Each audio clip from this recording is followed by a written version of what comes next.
Hello students, class 12. How are you? I want to start here lecture second chemistry, chemical kinetic. So last time में जो आप लोगों ने पढ़ा था सिलेबस में, उसको एक बार देख लेते हैं क्या क्या आपने पढ़ा था। तो सबसे पहले हम बात करेंगे यहाँ पे rate of reaction, average rate of reaction, ये आपने कंप्लीट कर लिया था, ठीक है। Rate of reaction, average rate of reaction, factors affecting rate of reaction, concentration, temperature, catalyst, order, जिसमें कि फ़र्स्ट कंसंट्रेशन आपने पढ़ा है, अभी टेम्परेचर, कैटलिस्ट पढ़ना है। ऑर्डर ऑफ रिएक्शन आज हम करेंगे, order of reaction and rate law, specific rate law constant, ठीक है। इसके बाद कल का जो हमारा टॉपिक होगा, कल का जो टॉपिक रहेगा ये आपका अप्रॉक्सीमेटली कितना रहेगा, ये हाफ लाइफ रिएक्शन, ठीक है, हाफ लाइफ रिएक्शन का होगा। और इसमें हम डिस्कस करेंगे half life reaction, zero order reaction, first order reaction. इसके बाद हम यहाँ पे नेक्स्ट आगे बढ़ेंगे। रेट ऑफ रिएक्शन के बाद specific rate constant, integrated rate equation and half life, 3 topic बचेगा। और इफ़ेक्ट ऑफ टेम्परेचर और कैटलिस्ट, ये भी हम डिस्कस करेंगे, ओके। तो देखते हैं क्या क्या टॉपिक्स हैं जिसको हमें आज डिस्कस करना है। तो आज हम स्टार्ट करेंगे order of reaction, order of reaction, जिसको कल भी पढ़ा था। क्या क्या हमने पढ़ लिया है ये ज़रा रिव्यू कर लेते हैं एक बार, कैसे कैसे टॉपिक्स हैं जो हमने डिस्कस किए हैं। ये इंट्रोडक्शन है केमिकल काइनेटिक्स का, जिसको हमने डिस्कस किया था, क्या होता है chemical kinetics, classification of reaction, कितने types, very fast and very slow reaction, rate of chemical reaction कैसे हम फाइंड आउट करते हैं, इसको पता किया गया। Average rate of reaction, instantaneous rate of reaction, overall rate of reaction कैसे पता करेंगे, इसके बारे में ये डिस्कशन कल हम क्लास में ही किए थे, लाइव क्लास में, जिसमें कि आप लोगों ने इसका फार्मूला यूज़ किया था। ओवरऑल रेट ऑफ रिएक्शन जैसे निकालना है तो इसके लिए R इक्वल्स टू क्या लेते हैं, -1/A, ठीक, dA/dt, इस तरह से करते हैं तो इसका रेट ऑफ रिएक्शन निकलता है। और इसी तरह से 1/B -1/B dB/dt, इसको करने के बाद इसका रेट ऑफ रिएक्शन पता चलता है। ये प्लस में कब होता है, ये सारा प्लस में कब होगा, जब प्रोडक्ट फॉर्मेशन बनेगा तो उसका साइन पॉजिटिव होगा, जैसे dC/dt, ठीक है। ये होगा आपका 1/C dC/dt, मतलब जितने इसके कोफिशिएंट होंगे, जैसे यहाँ पर 1/3C/t, 1/4D/t, राइट। इस तरह से हम उसका ओवरऑल रेट ऑफ रिएक्शन पता करते हैं। Unique value for overall rate of reaction, we divide individual rates by the respective coefficient and equate their sign, तो उसका साइन हम कैलकुलेट कर लेते हैं। नेक्स्ट था dependence on the concentration factors influencing rate of reaction, concentration of reactants, temperature and catalyst. अभी हम temperature और कैटलिस्ट का डिस्कस करेंगे बाद में, अभी हमने कंसंट्रेशन डिस्कस किया था प्रीवियस क्लास में। रेट लॉ को पढ़ा था। रेट लॉ होता क्या है, R proportional to A⁴x B⁴y। तो इस तरह से हम उसका रेट लॉ पता करते हैं, R equals to K⁴ A⁴B, इस तरह से इसका रेट लॉ पता चल जाता है इस इक्वेशन से, ठीक है। ये देखिए, ये जिसकी हम बात कर रहे थे, ये इक्वेशन है जिसका इंस्टेंटेनियस रेट और इसका ओवरऑल रेट हम पता कर लेते हैं इस इक्वेशन से। ये बहुत इम्पोर्टेंट है, ओवरऑल रेट ऑफ रिएक्शन और इंस्टेंटेनियस रेट ऑफ रिएक्शन पता करने के लिए, ठीक है। अब नेक्स्ट आगे बढ़ते हैं। इसके आगे था डिफरेंशियल रेट इक्वेशन, जैसे कि ये इक्वेशन आपका डिफरेंशियल रेट इक्वेशन कहलाता है, -dr/dt equals to k a power x b power y। ये डिफरेंशियल रेट इक्वेशन होगा जिसमें k प्रोपोर्शनलिटी कांस्टेंट होगा, जिसको हम रेट कांस्टेंट कहते हैं। अब जैसे रेट लॉ जो है किसी भी रिएक्शन के लिए इसका प्रेडिक्ट नहीं कर सकता है। Balance chemical equation means it experimentally इसको डिटरमाइन किया जा सकता है। Rate law for any reaction can not be predicted by merely looking at the balance chemical equation. इसको हम डायरेक्टली नहीं एक्सपेरिमेंट को प्रेडिक्ट कर सकते हैं थ्योरेटिकली, बट इसको डिटरमाइन किया जाता है एक्सपेरिमेंटली, ठीक है। जैसे कुछ ये रिएक्शन है इनका, जैसे ये रिएक्शन है 2NO + O2 gives to 2NO2, तो रेट कांस्टेंट इसका ये होगा R = NO2 NO का स्क्वायर O2, और इसी तरह से इसका ये होगा CH Cl3 plus Cl2 CH Cl3 × Cl2, इसका रेट लॉ होगा। ऑर्डर ऑफ रिएक्शन में भी हमने पढ़ा था, तो ऑर्डर ऑफ रिएक्शन क्या होता है? The sum of power of the concentration of the reactants of the rate law expression is called order of reaction। जैसे मान लीजिए ये इसका पावर कितना होगा, ये पावर अगर हम देखें तो XY है, यहाँ पे R = जो वैल्यू दिया हुआ है, जैसे R = हम यहाँ लिखते हैं K A पावर X और B पावर Y, ठीक। तो ऑर्डर ऑफ रिएक्शन क्या होगा? ऑर्डर ऑफ रिएक्शन यहाँ पे लिखेंगे, ऑर्डर ऑफ रिएक्शन जो लिखेंगे वो लिखेंगे x + y, ये ऑर्डर ऑफ रिएक्शन होगा। The sum of power of the concentration of the reactant, तो रिएक्टेंट क्या है इसमें? AB है, ठीक है। तो इसका जो पावर होगा XY, उसको ऐड करेंगे, एडिशन सम, जिसको सम कहेंगे, यही जो है इसका ऑर्डर ऑफ रिएक्शन होगा। तो कितने टाइप के ऑर्डर ऑफ रिएक्शन होते हैं? 3 टाइप के ऑर्डर ऑफ रिएक्शन मेनली यहाँ पे आपके सिलेबस में है, जो डिस्कस किया गया है।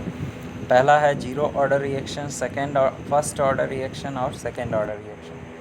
अब इसका देखिए, अगर हमें ये पता करना हो कि इसकी यूनिट क्या होगी, ये भी हमने पढ़ा था पिछले क्लास में, फिर से एक बार रिवाइज कर लेते हैं।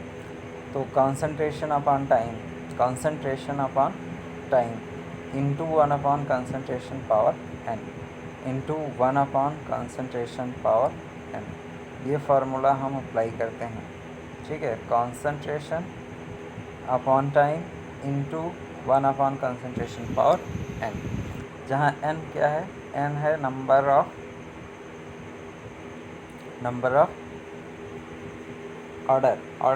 ऑर्डर नंबर ऑफ ऑर्डर कितना है इसका? फर्स्ट 1 है, 0 है, 2 है, 0 1 2 मेनली 3 ही है, 0 1 2।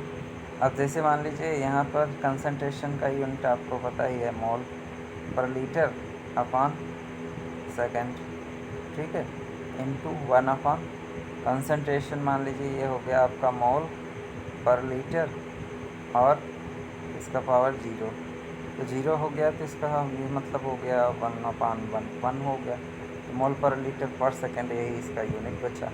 ये तो आपका 1 हो गया ना, जिसकी पावर 0 हो गई उसकी वैल्यू क्या हो जाएगी? 1 हो जाएगी।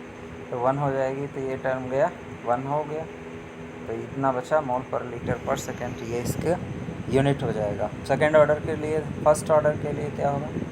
फर्स्ट ऑर्डर के लिए यहाँ पे अगर हम देखें तो फर्स्ट ऑर्डर रिएक्शन में देखिए, फर्स्ट ऑर्डर रिएक्शन में जैसे ये है आपका 1 कंसंट्रेशन पावर n इंटू क्या है? Concentration upon time. तो इसके लिए क्या करेंगे? 1 कंसंट्रेशन का पावर मोल पर लीटर, इसका पावर कितना है? 1। फर्स्ट ऑर्डर रिएक्शन के लिए 1 है, तो कंसंट्रेशन का मोल पर लीटर अपॉन टाइम कितना है? सेकेंड। तो आप देखिए अब क्या होगा, ये कैंसिल हो जाएगा, तो बचेगा क्या, 1/2 1/2 का मतलब क्या हो गया, सेकेंड इनवर्स। सेकेंड इनवर्स ये आपका आ गया यूनिट फर्स्ट ऑर्डर रिएक्शन के लिए, समझ में आ गया होगा। इसी तरह से अगर हम देखिए निकालें किसके लिए निकालेंगे, सपोज दैट यहाँ पे हम निकालते हैं सेकेंड ऑर्डर के लिए। सेकेंड ऑर्डर के लिए क्या होगा, सेकेंड ऑर्डर के लिए यहाँ पे हम ये लिखेंगे, सेकेंड ऑर्डर के लिए यही हुआ, यहाँ पे हो जाएगा 2, क्या वैल्यू होगी यहाँ पे वैल्यू हो जाएगी 2, ठीक है। यहाँ पे वैल्यू आपका 2 आ जाएगा, और जब इसकी वैल्यू आपका 2 आ जाएगा तो क्या लिखेंगे, concentration upon time into 1 upon concentration power n। ये n की जगह हमने क्या रख दिया, 2 रख दिया, और कॉन्सेंट्रेशन का पावर क्या हो जाएगा, कंसंट्रेशन की यूनिट मोल पर लीटर अपॉन पर सेकेंड इनटू 1 अपॉन कॉन्सेंट्रेशन मोल पर लीटर, इसकी पावर कितना हो गया, 2। अब देखिए एक पावर जो है एक पावर से कैंसिल हो गया, तो 1 अपॉन मोल पर लीटर बचा। तो 1 अपॉन मोल पर लीटर अगर ऐसे है तो इसको हम क्या लिख सकते हैं, इसको लिख सकते हैं, ये वाले टर्म्स को देखिए ध्यान से, क्या लिखेंगे, एक बच गया तो एक पावर है तो इसका लिखेंगे पर मोल, ऊपर जाएगा मोल है, नीचे है मोल है, ऊपर जाएगा पर मोल हो जाएगा, और क्या लिखेंगे, और लिखेंगे लीटर, क्योंकि यहाँ पर लीटर इन्वर्स है तो यहाँ क्या हो जाएगा, लीटर हो जाएगा, पर मोल लीटर, और सेकंड क्या है, पर सेकंड है तो यहाँ पे जाके क्या हो जाएगा, सेकंड, तो इसका यूनिट हो जाएगा, ठीक है। तो इस तरह से हम इसका क्या पता किए, इसका यूनिट, तो इसका यूनिट क्या हो गया ये हम देखेंगे। तो सेकेंड ऑर्डर रिएक्शन के लिए इसका यूनिट हो जाएगा पर मोल लीटर पर सेकेंड, ठीक है। इंटीग्रेटेड रेट इक्वेशन आज हम डिस्कस करेंगे। यहाँ पे इंटीग्रेटेड रेट इक्वेशन क्या होता है, इंटीग्रेटेड रेट इक्वेशन में पहला आज डिस्कस करने जा रहे हैं हम जीरो ऑर्डर रिएक्शन। तो rate of reaction is proportional to zero power of the concentration of reactant. मतलब अगर कोई रिएक्शन हो रही है रिएक्टेंट टू प्रोडक्ट, तो इसका रेट क्या होगा, -dr/dt, और ये वैल्यू क्या होगी, Kr0, r की पावर क्या होगा, 0, ठीक है। तो ये जीरो ऑर्डर रिएक्शन के लिए है। अब इसके बाद आगे देखते हैं। तो ये रेट लॉ इसके अकॉर्डिंग क्या होगा, किसी की भी पावर 0 होगी तो उसकी वैल्यू क्या आएगी, 1 आएगी, ठीक, उसकी वैल्यू क्या आएगी, 1 आएगी। तो k इंटू 1 लिख दिए हमने, क्योंकि r पावर 0 की वैल्यू क्या आ जाएगी, 1। तो dr की वैल्यू, अब इसको ट्रांसफ़र कर सकते हैं, इस तरह से कर सकते हैं, इसका ये कर सकते हैं, dr इधर है, इधर इस, और dt को हम इस साइड भेज रहे हैं, तो ये क्या हो जाएगा, ये आपका हो जाएगा dr इक्वल्स टू -k/dt, क्या हो जाएगा, -k/dt। इस तरह से इसकी वैल्यू आएगी। dr/dt इक्वल्स टू क्या है, k इंटू 1 है, माइनस में है, इधर माइनस साइन था तो माइनस, हम इसको ले गए उस तरफ तो पॉजिटिव हो जाएगा, dr क्या हो जाएगा, पॉजिटिव, और k इंटू dt इसका मल्टीप्लिकेशन हो गया, राइट। अब यहाँ पर इसको इंटीग्रेट करते हैं, दोनों साइड में इसको इंटीग्रेट करते हैं, तो ये हमारा क्या आएगा, इंटीग्रेशन करेंगे तो dr की वैल्यू क्या हो जाएगी, r, इसकी वैल्यू हो जाएगी r, this is equals to -kt plus i integration constant, ठीक है, i क्या है, इंटीग्रेशन कांस्टेंट। जैसे ये वैल्यू थी, यहाँ पर हमने इंटीग्रल किया, integration of dr equals to -k/dt, ठीक है। तो dt का जो इंटीग्रेशन होगा वो क्या होगा, यहाँ पर 1 है, 1.dt, तो 1 का क्या होगा, t होगा, राइट, 1 का क्या होगा, t होगा, केस एज इट इज़ रहेगा, के क्या रहेगा, एज इट इज़। फिर से इसको देखते हैं क्या है, देखिए जैसे यही हमें इक्वेशन इसको करना है, एक मिनट, ये आपको इक्वेशन दिया है, ठीक है, -r dt में क्या इक्वेशन था, ये देख लेते हैं, ये था D R equals to minus K D T, ठीक है, D R equals to minus K D T. इसको हमें इंटीग्रेट करना है, तो इसको इंटीग्रेट करने के लिए क्या करेंगे, D R equals to minus K into integration of D T. तो फार्मूला होता है 1 डी एक्स, इसका होता है क्या, इसका होता है x प्लस आई, ठीक है, x प्लस आई ये होता है। अब यहाँ पर यही चीज़ हम अप्लाई करेंगे, तो यहाँ क्या है 1 है, 1 डी टी, तो टी के टर्म में आएगा, ये हो जाएगा आपका माइनस के टी प्लस आई, के टी प्लस आई, आई क्या है इंटीग्रेशन कांस्टेंट, ठीक है, और इसका 1 डी आर है, तो इसकी वैल्यू क्या आएगी, इसकी वैल्यू आएगी आर, ठीक है। तो इस तरह से हम इसको रेट लॉ प्रेडिक्ट किए फॉर जीरो ऑर्डर रिएक्शन के लिए। आई क्या है इंटीग्रेशन कांस्टेंट, ओके, तो minus K T plus I, यही इक्वेशन यहाँ पे आ गया, minus K T plus I, R की वैल्यू क्या आ गई minus K T plus I, I constant of integration, T equals to zero concentration of reactant, R क्या होगा, अगर टी की वैल्यू जीरो है तो आर की पावर क्या हो जाएगी जीरो, टी टाइम पर अगर टी जीरो है टाइम तो क्या होगा आर की पावर क्या हो जाएगा जीरो हो जाएगा, क्योंकि के इंटू टी, के इंटू जीरो करेंगे तो ये वैल्यू क्या हो जाएगी जीरो, तो आर की पावर क्या हो जाएगा जीरो, आर की पावर जीरो कब, जब टी इक्वल्स टू जीरो है।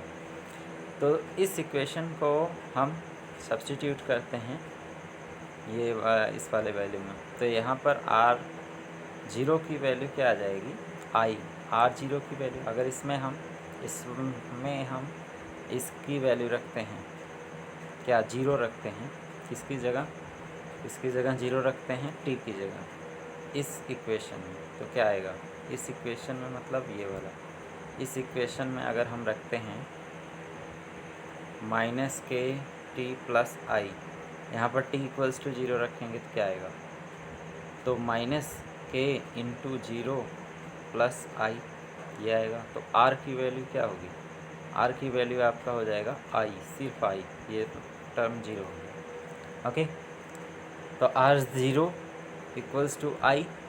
अब इस वैल्यू को हम कहाँ रख देंगे, इस वैल्यू को हम रख देंगे यहाँ पे प्लस आर जीरो, इसी में रखेंगे, तो यहाँ पे इसकी value minus K T plus are zero आएगी, ठीक है। आई की वैल्यू हम इस इक्वेशन में रख देते हैं, तो आई की वैल्यू क्या है आर जीरो, ठीक है, आर जीरो है, तो यहाँ पर हम आई की जगह क्या रख देंगे आर जीरो रख देंगे, ठीक है। तो ये आपका क्या हो जाएगा, ये हो जाएगा are equals to minus K T plus are zero, आई की जगह हमने क्या रख दिया, आई की जगह रख दिया आर ज़ीरो। अब ये वैल्यू आपका क्या हो जाएगा,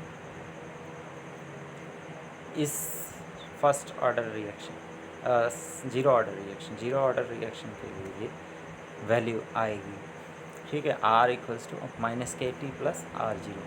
तो इसके लिए अगर हम ग्राफ प्लॉट करेंगे तो क्या आएगा, देखिए D A upon D T ये है, और टाइम वर्सेस टाइम, तो ये कांस्टेंट रहने वाला है, मतलब कोई चेंजेस आपको नज़र नहीं आ रहा है, टाइम के साथ इसकी वैल्यू क्या होगी कांस्टेंट होगी रेट। अब देखिए ये वैल्यू कब ये आएगा, जब इसकी value R zero minus R upon T है टी टाइम पर, तो ये इक्वेशन आपका होगा क्या, ये इक्वेशन आपका होगा जीरो ऑर्डर रिएक्शन का ये प्लॉट होगा, इसमें नेगेटिव स्लोप आएगा, के की वैल्यू क्या है नेगेटिव में है, के की वैल्यू क्या है नेगेटिव में, इसका स्लोप नेगेटिव आएगा, मतलब ढलान होगा यहाँ पर, ठीक, यहाँ पे क्या होगा ढलान होगा, ये शो करेगा ग्राफ। तो decomposition of gaseous ammonia on hot examples zero order reaction का ये इक्वेशन आपको ध्यान रखना है, जो यहाँ पर दिया है ये जीरो ऑर्डर रिएक्शन के लिए है, के की वैल्यू तो R zero minus R upon T, ठीक है, initial concentration of reactant, final concentration of reactant upon time, decomposition of gaseous ammonia on a hot platinum surface at high temperature, high pressure. तो ये क्या होगा, platinum catalyst, nitrogen और hydrogen form हो, ये जो है जीरो ऑर्डर रिएक्शन है। NH3 की जो वैल्यू है यहाँ पे रेट वो क्या होगा, जीरो होगा, दैट इज़ के, ओनली के आएगा। तो thermal decomposition of hydrogen iodide second example है जीरो ऑर्डर रिएक्शन का। Thermal decomposition of hydrogen iodide on gold surface, this is also zero order reaction, zero order reaction. अब first order की तरफ बढ़ते हैं। फर्स्ट ऑर्डर रिएक्शन में rate law कैसे apply करेंगे, तो इसका जो होगा -dr/dt इक्वल्स टू KR होगा। वहाँ पे क्या था, R जीरो था, यहाँ पे इसकी पावर क्या होगी, 1 होगी, तो इसलिए इसकी वैल्यू KR आएगा, -dr/dt।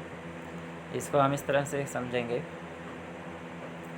कि rate of reaction is proportional to the first power of the concentration, first power of the concentration, ठीक है, 1/concentration पावर n, ये होगा, ठीक है, रेट लॉ। तो इसकी वैल्यू क्या आएगी, KR आएगी। इसमें अगर ग्राफ प्लॉट करेंगे तो ये ऐसे ग्राफ जाएगा जो कि rate of first order reaction को शो करता है, एक्सपोनेंशियल डीके, ठीक है। अब देखते हैं इसमें क्या होगा, रेट KR होगा इसकी वैल्यू, या dr/dt की वैल्यू क्या होगी, -kdt। अगर इसको हम इस तरह से लिखें, जैसे ये लिखा है -dr/dt, -dr/dt इक्वल्स टू क्या है, KR है ना, KR है। अब अगर हम t के टर्म में लें, R को इधर ले जाएं यहाँ पे, और जो है dt को इस साइड लेके जाएं, तो क्या होगा, ये आपका इस तरह से इक्वेशन आएगा। कैसे आएगा, ये आपका इक्वेशन आएगा इस तरह से, देखिए कैसे, dr/r इक्वल्स टू -kdt। अब इसको इंटीग्रेट करेंगे, इसका इंटीग्रेशन लेंगे तो 1/r का इंटीग्रेशन क्या होगा, इसका इंटीग्रेशन आपका आएगा ln/r, natural log r, got it, ठीक है। और -kdt, तो kdt मतलब 1, इसका ऑलरेडी आप लोग कर चुके हैं। इसकी वैल्यू क्या आएगी, इसकी वैल्यू आ जाएगी ln/r equals to -kt plus i, क्योंकि यहाँ 1 है तो 1 का इंटीग्रेशन क्या होगा, t प्लस i, ये इसकी वैल्यू आ जाएगी। यहाँ i कांस्टेंट ऑफ इंटीग्रेशन है, इसको, इस वैल्यू को हम डिटरमिन कर सकते हैं इजीली, ओके। अब नेक्स्ट देखते हैं। अब जब t इक्वल्स टू 0 है तो r की वैल्यू क्या है, r 0 है। t इक्वल्स टू अगर 0 है तो r की वैल्यू क्या है, r 0 है, ठीक है। t की वैल्यू अगर क्या है, t की वैल्यू यहाँ पर 0 है तो r की वैल्यू क्या होगी, r 0 होगी।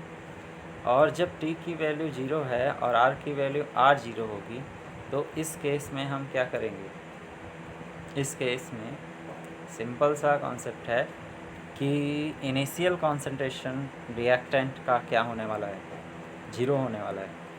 तो जो R0 ln/r0 की वैल्यू आएगी वो क्या आएगी, यहाँ पे 0 हम रख देंगे, क्या किसकी भी जगह, क्योंकि हमें इक्वेशन क्या पता है, ln/r0 equals to -k/0 plus i।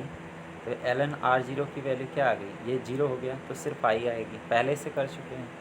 अब अगर हम इस वैल्यू को इसमें रखते हैं तो यहाँ पे क्या आएगा, ln/r0 की वैल्यू अगर हम रखते हैं i, तो i रख देंगे, तो यहाँ पर ln/r की वैल्यू kt प्लस ln/r0 है, तो ln/r/r0 की वैल्यू क्या आएगी, -kt। और k क्या है, k की वैल्यू क्या है, कि 1/t।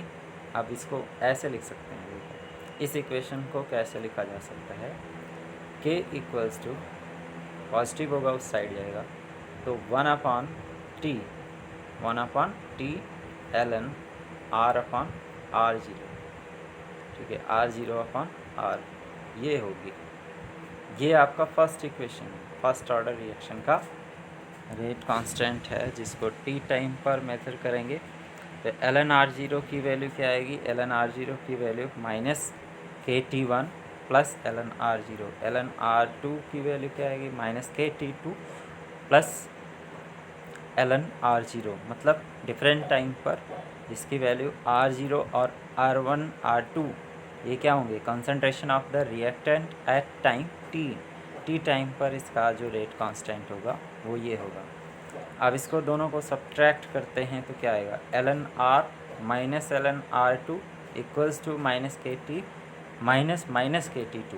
ठीक है, इसको जब सब्ट्रैक्ट करेंगे दोनों इक्वेशन को, ये वाले इक्वेशन को, तो ये वाला इक्वेशन सब्ट्रैक्ट होने के बाद हमारे पास क्या आने वाला है, ये आने वाला है k equals to 1/T2 minus T1 ln R1/R2।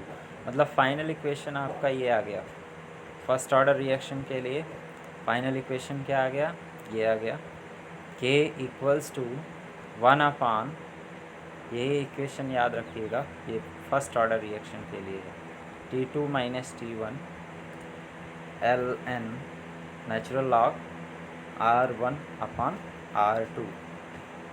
ये इक्वेशन आपको न्यूमेरिकल सॉल्व करने में मदद करेगा फर्स्ट ऑर्डर के लिए। और जीरो ऑर्डर के लिए क्या निकाला था हमने, जीरो ऑर्डर के लिए k की वैल्यू अभी जस्ट बताया है मैंने।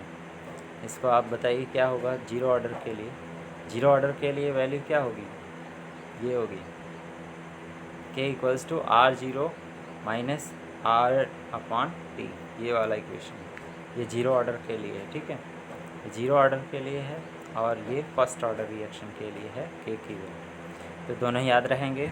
अब नेक्स्ट बढ़ते हैं आगे। अगर हम इक्वेशन को इसको y equals to mx plus c लेते हैं, हमारे पास क्या इक्वेशन है, इक्वेशन है हमारे पास 1/T2 minus T1 ln R1/R2। इसको हम कंसिडर करते हैं y equals to mx plus c, तो क्या होगा इसकी वैल्यू, इस प्लॉट जो है ln R और t में, अगर इसको ln R और t में ग्राफ प्लॉट करें तो क्या आने वाला है, ln R और t में जो आपका वैल्यू आने वाला है ये आएगा नेगेटिव स्लोप, ये नेगेटिव स्लोप आएगा जीरो ऑर्डर रिएक्शन की तरह, ऐसे t interval of time.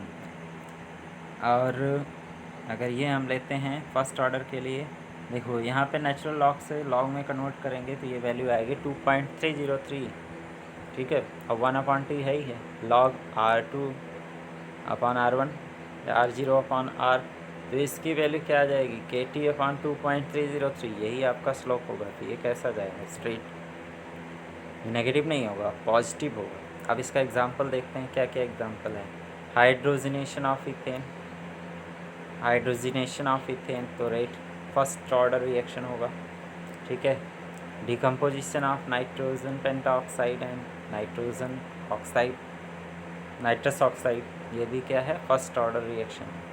Okay, तो ये थे हमारे कुछ रिएक्शंस जिसको हमने यहाँ पे डिस्कस किया। अब नेक्स्ट टॉपिक जो हमारा आएगा वो आएगा हाफ लाइफ रिएक्शन। अब इसमें हमें जो टॉपिक्स पढ़ने हैं, जो बचा हुआ था वो, आज हमने फर्स्ट ऑर्डर रिएक्शन पढ़ लिया, ऑर्डर ऑफ रिएक्शन।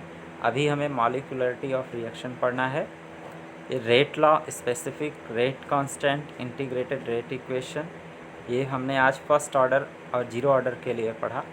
तो यही हमें सिर्फ पढ़ना भी है, हाफ लाइफ जीरो और फर्स्ट ऑर्डर के लिए ये दो टॉपिक सिर्फ बचा है, एक मॉलिक्यूलरिटी ऑफ रिएक्शन और एक बचा है हाफ लाइफ, मतलब जीरो ऑर्डर और फर्स्ट ऑर्डर के लिए हाफ लाइफ कैसे कैलकुलेट करेंगे।